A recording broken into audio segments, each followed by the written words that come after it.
Good evening, I'm Leah Zinder. Welcome to this week's edition of Close Up. Thanks for being here. And a huge sigh of relief across Israel and the Jewish world today following last night's deliberately orchestrated show of cordiality and warmth between US President Barack Obama and Prime Minister Benjamin Netanyahu. At the heart of the meeting, President Obama's confidence that direct peace talks between Israel and the Palestinians will begin within weeks, before the end of the building moratorium in Judea and Samaria on September 26. On this week's Close-Up, we'll be talking about the Netanyahu-Obama meeting, of course, as well as other troubling aspects of the relationship between Israel and the United States. To do so, I have two guests in the studio. Welcome. They're interesting guests, contemporaries. They both at about the same age and served at the same time in Israel's elite commando unit, Sayeret Matkal, the same unit where, of course, Prime Minister Netanyahu and Defense Minister Barak served. And they certainly qualify as the best and the brightest that Israel has to offer.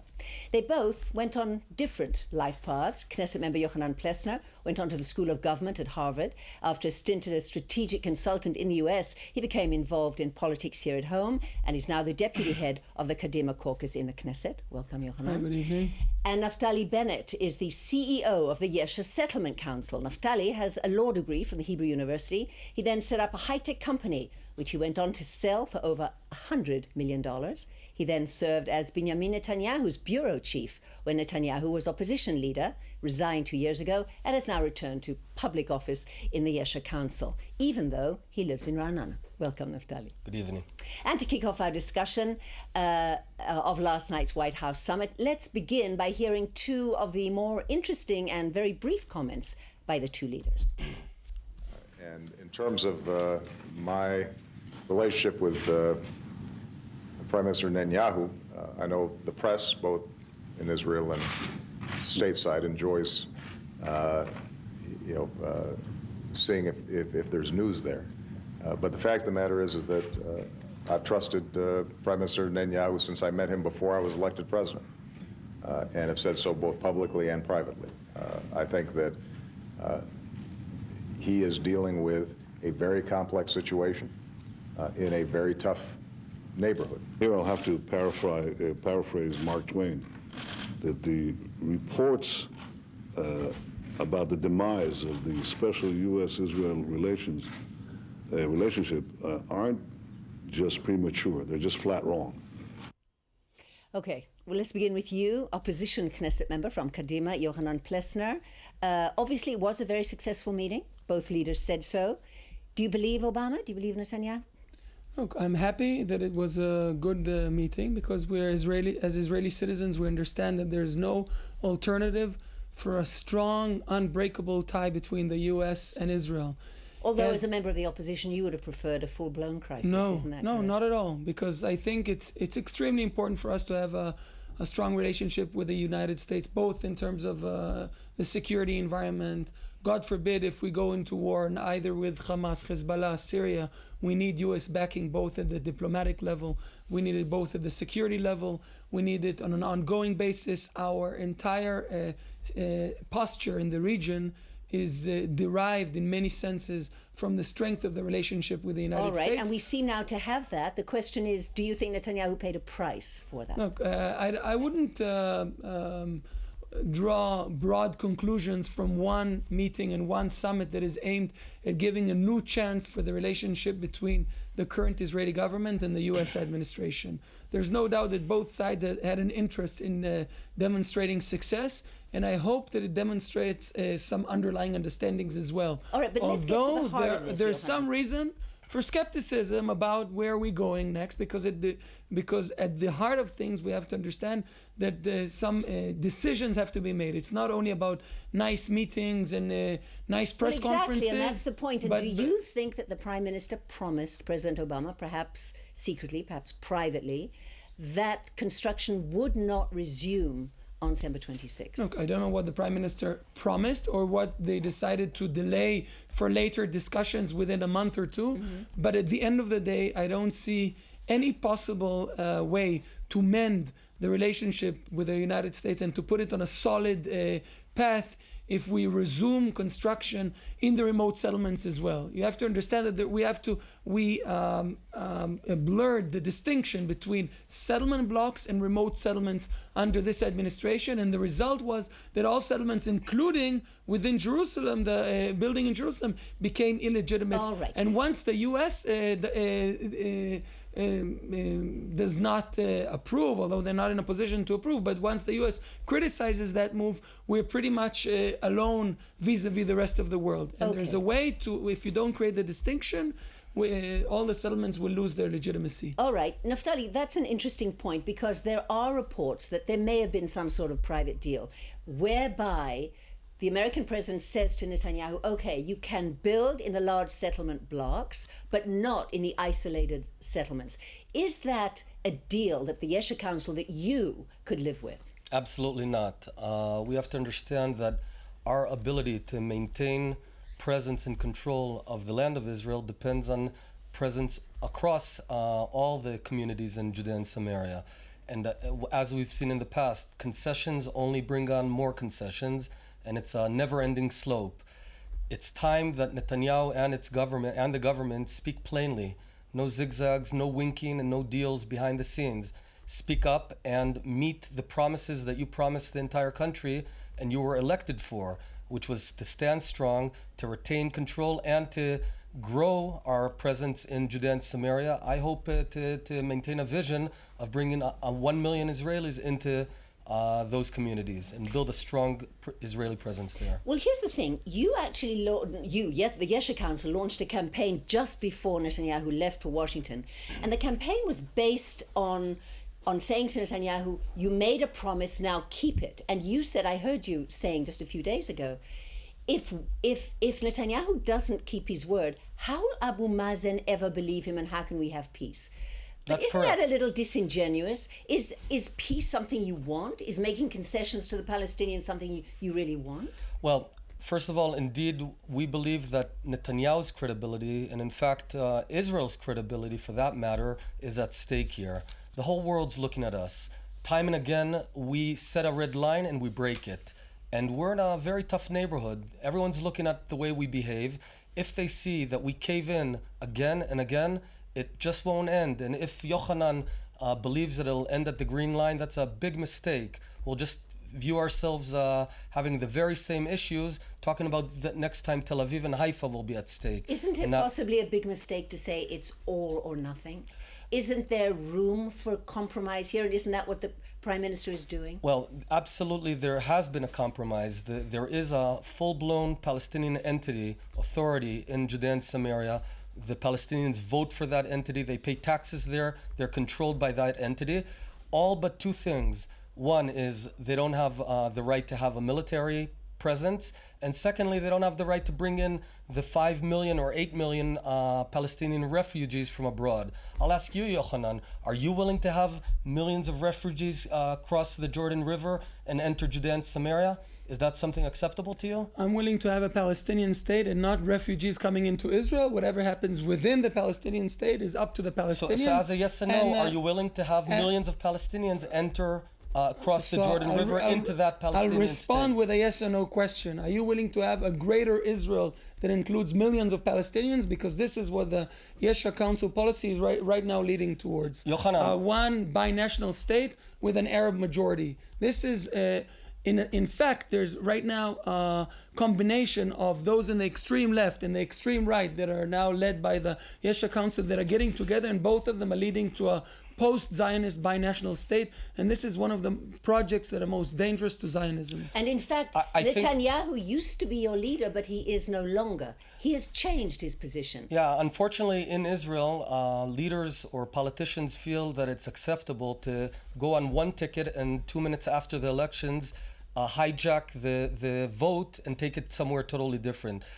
The overwhelming majority of Israelis voted for a right-wing government, 65% roughly, and yet the policy goes again and again to the wrong and left direction. And I'll say again, let's make it clear, in Judea and Samaria there's roughly 1.7 million Palestinians, that's all.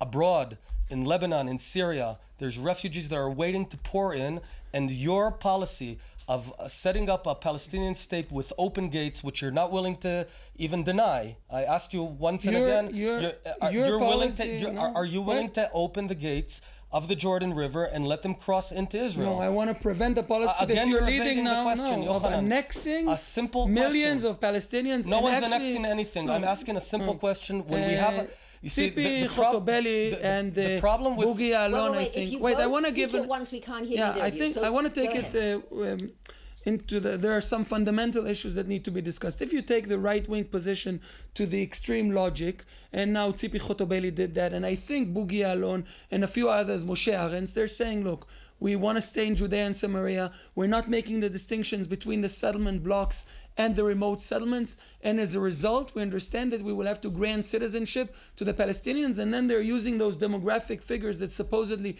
there are few Palestinians and it's not too bad. I think that's wrong. That's dangerous. This is at least an intellectually or genuine, or there's intellectual integrity behind that proposal, because this is where this policy is leading, but I think the vast majority of Israelis will reject it. The Kadima policy has always been to set a blind eye on reality. We saw it, your own leader, Tzipi Kadima, Livni. you're criticizing Netanyahu as well. No, I'm criticizing your leader who led the evacuation of Gaza and promised us peace and quiet, and we saw very shortly thereafter over 10,000 missiles shot on our country. And for some reason you were shot also before. Much less. And you're sure, and are you willing to guarantee that once we evacuate Judea and Samaria, God forbid, there's going to be all peaceful and wonderful? All right, Naftali, I'm going to interrupt you here because I want to talk a little about realpolitik. I think Sure. your positions are perfectly clear and you're not going to agree on them. Let's talk about what the Yesha Council, what the settler movement does next. As I say, Prime Minister Netanyahu is now not only saying he wants a Palestinian state, he promised that within weeks we're going to have direct talks. We don't know, of course, what was agreed privately about the freeze, but he is moving forward towards a Palestinian state. What are you going to do about that? We're going to do what anyone does when we feel that a state is committing suicide. Essentially, Judea and Samaria is the shield, the defensive shield of the state of Israel. And by proceeding down this very mistaken road that we've seen it in southern Lebanon, we've seen it in Gaza, time and again, we evacuate and whoosh comes in Iranian arms, be it Hezbollah, be it Hamas, and it'll be Hamas again in Judea and Samaria. We will do everything to prevent that. If Netanyahu What do you mean by crosses everything? it, Even breaking the law? we will do everything in our legitimate means to prevent that suicide of our country. All right. Naftali, I have to ask you this question because I'm sure a lot of our viewers are asking themselves and are waiting for me to ask you this question. You live in Ra'anana. You do not live in Judea or in Samaria. Do you have any problem with enunciating your views, with representing the settlement movements when you do not, in fact, live in a settlement? Is that a problem for you or for them? Quite the opposite. As I said before, Judea and Samaria is not a sectorial issue. It's not about the settlers. It's not about the people that live there. We're not talking about the committee of the electric company. We're talking about the defensive shield of Israel against refugees flowing into Tel Aviv and to Haifa and Yerushalayim, and the defensive shield against the Hamas taking over, like what happened in Gaza, like what happened in Lebanon. I think the public knows that if we, God forbid, evacuate, it'll get filled in within maybe days or months. Aren't these scare tactics, Naftali? Aren't these scare tactics? Was it scare tactics in Gaza? But one main thing I want to make a point, there is an alternative. There's a very good alternative.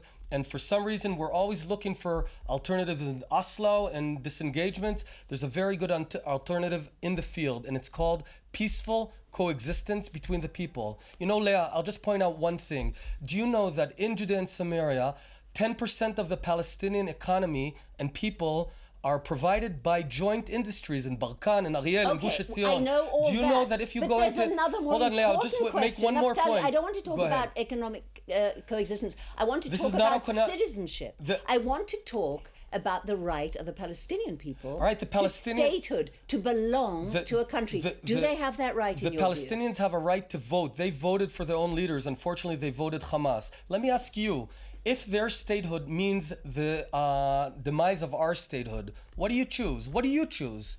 Okay. All right, don't- and I fundamentally I believe. think that's obviously a rhetorical question because nobody is going to surrender the state of Israel to anybody. Okay, and that what, should be what clear, I'm saying, whether you're on the what I'm left saying is, or the right. I want to point out the quality of life of Palestinians in the Palestinian Authority is manyfold better than in Saudi Arabia, Syria, or Jordan, for that right. matter.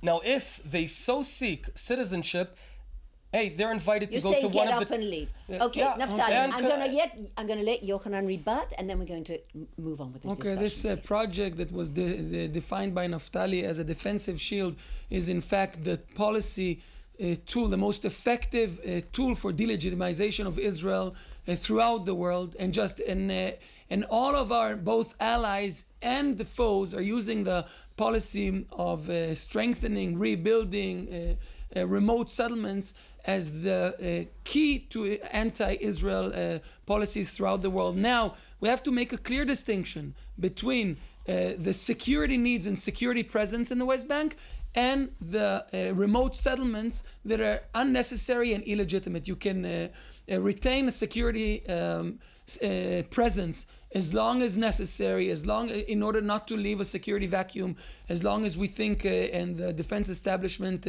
determines it necessary, without leaving the civilian element, which delegitimizes the settlement blocks, delegitimizes our presence One main point in Jerusalem, and delegitimizes the Jewish state. Hold on, Yochanan is a good friend, but he's dead wrong on this. The two most devastating events that hurt Israel's international standing happened because and after our evacuation of Gaza. All right, That's the Gaza Goldstone report. Right. It didn't happen in Judea and Samaria, and that's the Gaza flotilla. All right, Again, it did not happen in the hold that peaceful thought, region.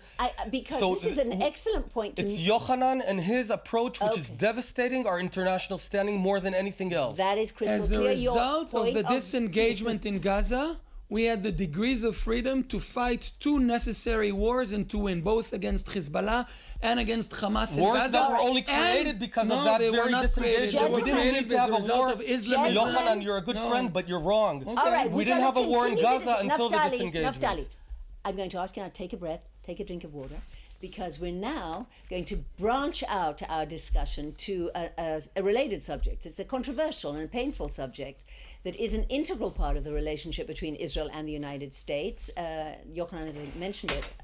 I'm talking about what we are told by some is the growing disaffection of younger non-Orthodox Americans from the State of Israel and from Zionism.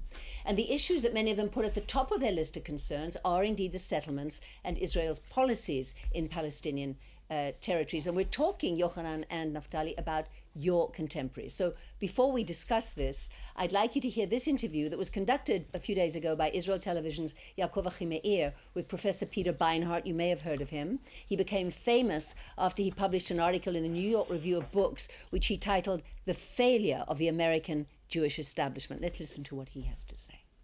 Jewish organizations have the view that they should not publicly criticize Israeli policy. The problem is that for most younger American Jews, some Israeli policy in the West Bank, is really not consistent with their values. So the only kind of Zionism that I think would appeal to them would be if they were told that they could love Israel and support Israel, but also be publicly critical of some of Israel's policies. And yet that kind of Zionism is really not nurtured at all by the establishment Jewish organization. I don't think that younger non-Orthodox American Jews think about Israel as much as their parents and grandparents did. I think partly that's the process of assimilation. You know, the forces of assimilation are very strong in the United States. And as people become assimilated more and more into being American and less into being distinctively Jewish, the sense of global Jewish peoplehood that would link you to Israel, I think, is diminished. I think younger American Jews find it very difficult to reconcile their set of values with Israel's policies, and I don't think they've really ever been told that they can be Zionists, that they can be lovers of Israel, supporters of Israel, without supporting all of Israel's policy. What kind of Zionism they would like to embrace?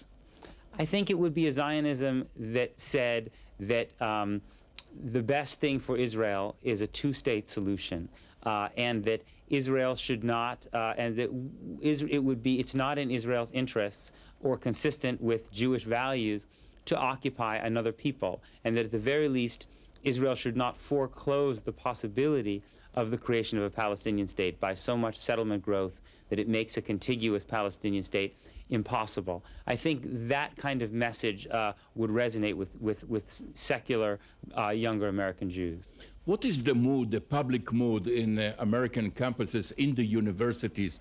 Do you feel, Professor Beinart, that Jewish students in America, in the university, are they ready to defend the cause of Israel? I think they can be rallied to defend the cause of Israel. But I think it's important to define what the cause of Israel is. If the cause of Israel is the right of Israel to exist as a secure Jewish state, yes, I think that you can rally younger American Jews. But if the cause of Israel is defined as having to defend endless settlement growth, to defend a blockade of Gaza that does not allow in toys and notebooks and chocolate, then you're putting younger American Jews in a position where they have to defend things that are not consistent with their values. And just as they would not defend torture when the Bush administration committed it in the United States because it was not consistent with their values, I don't think they will defend Israeli policies that they don't think are consistent with their values. Okay, Naftali and Yohanan, let me ask you this. As I say, you're both in Sayeret Matkal. You were ready, literally, to put your lives on the line for this country that you believe in. Now, these young people in America, they're your contemporaries. You mix with them, you meet them. You're aware of just how isolated we are in the world among the non-Orthodox young American Jews. And what I want to ask you is this. Do we not have the danger here in Israel of blinding ourselves to the very real concerns that they have, to their values that they have, that perhaps in our need for security and for safety, and because of our enemies, we sometimes forget about humanity, humanism, equality, respect for the other, respect for the stranger.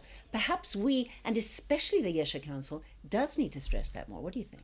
Well, I think Jews in the world will be proud of us if we're strong and believe in ourselves. You know, my parents made Aliyah in '67, like thousands of other, perhaps tens of thousands of others, because but that's the whole difference, Naftali. It's because, a different generation. No. The people because are proud. Because in '67, our state was threatened. Leah, I'll tell you just this. People are proud and respect power and self-belief. If we just go on and bash ourselves again and again and become feeble using policies that the Kadima Party and others believe in, no one will respect us.